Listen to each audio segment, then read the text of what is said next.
नमस्ते। कवि परिचय के इस श्रृंखला में आप सभी का स्वागत है। आज हम बात करेंगे महाकवि भारवी के बारे में। भारवी की जो एकमात्र रचना है जिसका नाम है किरातार्जुनीयम, उसमें अष्टादश सर्ग अर्थात 18 सर्ग में यह किरातार्जुनीयम विभक्त है।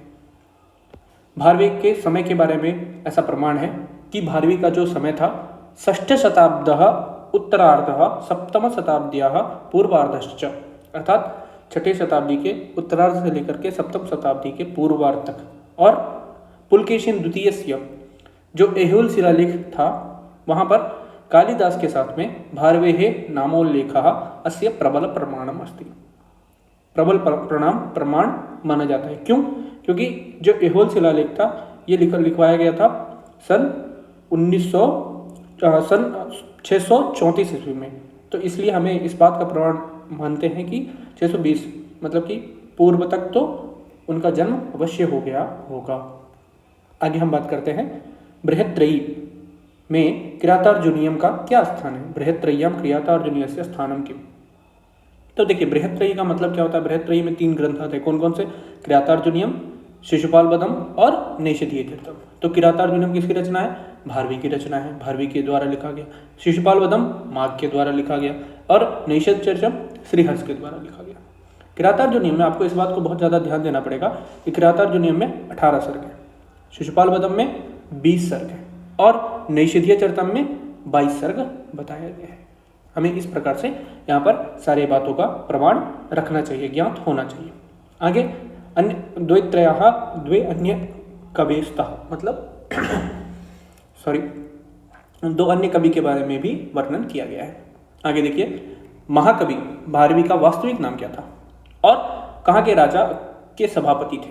तो देखिए इनका वास्तविक नाम था दामोदर और ये कांचीपुर के पल्लव नरेश कौन है? सिंह विष्णु तथा चालुक्य राजस्य विष्णुवर्धनस्य। सिंह विष्णु के भी राज दरबार के सभा पंडित थे तथा विष्णुवर्धन के भी राज दरबार के सभा पंडित माने जाते थे। मतलब दोनों जगह इनका जाना आना था, इस प्रकार से समझ सकते हैं। आगे देखिए भारवेः अर्थगौरवम इति विशेषणस्य कः अभिप्रायः। देखिए अर्थगौरव का मतलब होता है कि भारवी अल्पैः एव शब्दैः गंभीरम गूढ़म च भावम प्रकटितुं निपुणः आसीत्। मतलब कुछ ही शब्दों में बहुत गंभीर और गूढ़ रहस्य जैसे भाव को प्रकट करने में समर्थ थे और काव्ये पद लालित्य अपेक्षया अर्थ गंभीरस्य प्राधान्यम। अधिक पद को लिखने के बजाय एक पद लिखो, उसमें उस पद का बहुत सारे अर्थ निकले, इस प्रकार से उनका यह इनके अंदर में प्रधानता दिखती है। आगे हम बात करते हैं किरातार्जुनीयस्य उपजीव्यम काव्यम किम। तो देखिए उपजीव्य में आपको यह भी ध्यान देना होगा कि बृहत्त्रयी का जो उपजीव्य है वो भी महाभारत को ही बताया गया। महाभारत किसके द्वारा रचित है? तो महर्षि व्यास के द्वारा, और ये भी वन पर्व में ही प्राप्त होता है। तो महाभारत के वन पर्व में हमें इनके उपजीव्य के बारे में देखते हैं। और साथ में अर्जुनस्य इंद्रकीलाद्रौ, इंद्रकीलक नामक एक पर्वत है हिमालय के, वहां पर तपस्या करके पशुपतास्त्र था इसके प्राप्त करने के कथा के बारे में इसमें वर्णन है विभिन्न रूप से। और कितने सर्ग में है? तो 18 सर्ग में है। बहुत अच्छे से आपको ध्यान रहेगा। इसके आगे हम बात करते हैं। देखिए भारवेः काव्यम नारिकेल फल संमितम केन कारणेन कथ्यते। नारिकेल फल संमितम का क्या मतलब होता है? नारिकेल फल संमितम उपरिष्टात् मतलब ऊपर से तो कठिन किंतु अंते सरसम स्वादुम च वर्तते। नारिकेल फल कैसा होता है? ऊपर से तो बहुत ज्यादा कठोर होता है और अंदर में स्वाद और रस से युक्त होता है। तो इनको मल्लिनाथ जो थे उन्होंने भाव गंभीर दृष्टवा, मल्लिनाथ ने देखा कि इस प्रकार से इन्होंने लिखा है, इस प्रकार से उन्होंने बताया है, तो इसलिए मल्लिनाथ ने नारिकेल फल संमितम वचः इस प्रकार से उन्होंने कहा है। मल्लिनाथ की जो टीका का नाम है कुमार संभव किरातार्जुनीयम पे, इस टीका का नाम है घंटापथ। कौन सा टीका है? घंटापथ। इस प्रकार से आप यह भी याद रखें। आगे देखते हैं भारवे के पिता का नाम क्या था। तो पिता का नाम क्या था? तो भारवे का पिता का जो नाम था ये श्रीधर था। और केचन, जब आप अवंती सुंदरी कथा पढ़ते हैं तो वहां पर अवंती सुंदरी कथा जो अभी आएगा, तो अवंती सुंदरी कथा जो है उसमें नारायण स्वामी ऐसा उनको नाम प्राप्त हुआ, ऐसा कहते हैं। ये भी दक्षिण के ही थे और अचलपुर ग्राम के निवासी माने जाते हैं। आगे देखिए आतपत्र भारवी। आतपत्र भारवी का मतलब क्या होता है? देखिए जब किरातार्जुनीयम का पंचम सर्ग चल रहा था, पंचम सर्ग में क्या हुआ, एक छोटा सा एक सायंकालीन समय है और शरद काला समय है, धूल मतलब कि जो बहुत ज्यादा धूल होता है ना, बहुत ज्यादा धूल जो है आकाश में उड़ने लगा। तो इस बात को बताने के लिए उन्होंने ऐसा कहा कि सुवर्ण छत्रमिव, जो आकाश है वह सुवर्ण छत्रमिव दिख रहा है। इस प्रकार से जो अलौकिक वर्णन था, अर्थात पुलकित पंकज जताम्र भाषा, पुलकित पंकज ताम्र भाषा, इस प्रकार से श्लोक जब उन्होंने कहा, इसीलिए उनका नाम आतपत्र भारवी के नाम से प्रसिद्ध है, ऐसा हम लोग मानते हैं। आगे देखिए किरातार्जुनीयस्य नायकः कीदृशः प्रधान रसः का। तो देखिए किरातार्जुनी का नायक जो है ये अर्जुन है। वो कौन से कोटि के नायक हैं? तो धीरोदात्त कोटि के नायक है और इसमें वीर रस प्रधान रस रूपेण स्वीकार किया गया है। श्रृंगार रस का भी वर्णना अन्य अंगीरस रूपेण प्रयुक्ता। आगे हम देखते हैं तो भारवी जो कवि हैं, इन्होंने लक्ष्मी शब्द से महत्वम की। तो देखिए श्लोक के अंतिम श्लोक है, हर सर्ग के अंतिम जो श्लोक है, अंतिम श्लोक में लक्ष्मी शब्द का प्रयोग किया है इन्होंने, इसीलिए इस काव्य को लक्ष्म्यंत महाकाव्य, लक्ष्मी शब्द हो जिसके अंत में, उस काव्य को कहते हैं लक्ष्म्यंत महाकाव्य। इस प्रकार से संस्कृत साहित्य में यह एक विलक्षण सुश्रुति हमें उनकी प्राप्त होती है। आगे हम देखेंगे तो किरातार्जुनीयम महाकाव्ये पाषाणत्रय्यम किम, बहुत इंपॉर्टेंट। जिस प्रकार से आपने लघुत्रयी का प्रश्न आपसे पूछा जा सकता है, तो लघुत्रयी में आते हैं हमारे कालिदास के द्वारा रचित रघुवंश, कुमार संभव और मेघदूत। उसी प्रकार से बृहत्त्रयी में आते हैं आपके ये किरातार्जुनीयम, फिर किरातार्जुनीयम, फिर शिशुपाल वधम, फिर नैषधीय चरितम। उसी प्रकार से पाषाण त्रयी में आते हैं कौन कौन सा?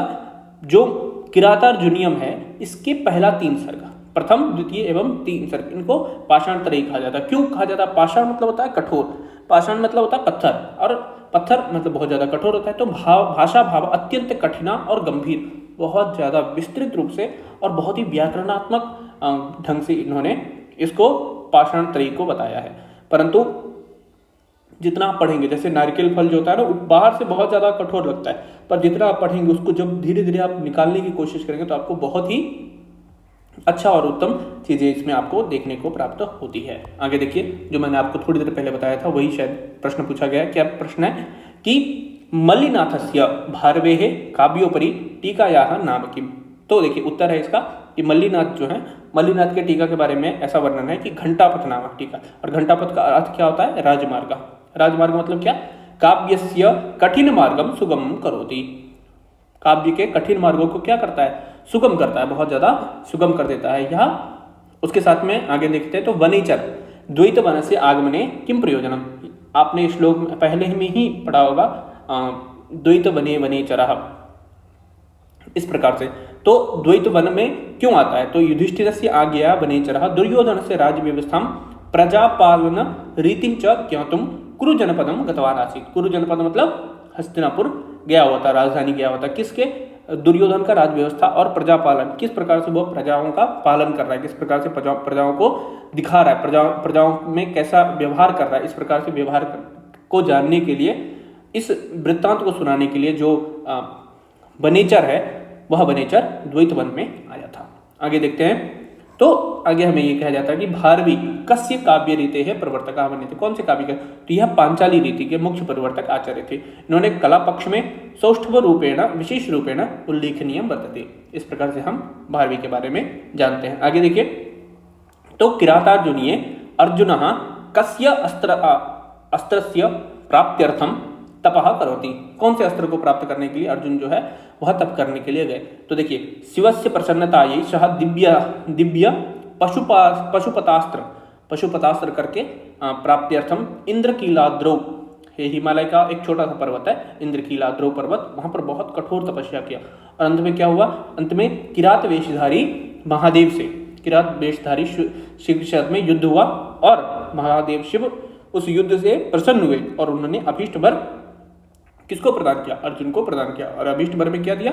पशुपतास्त्र प्रदान किया।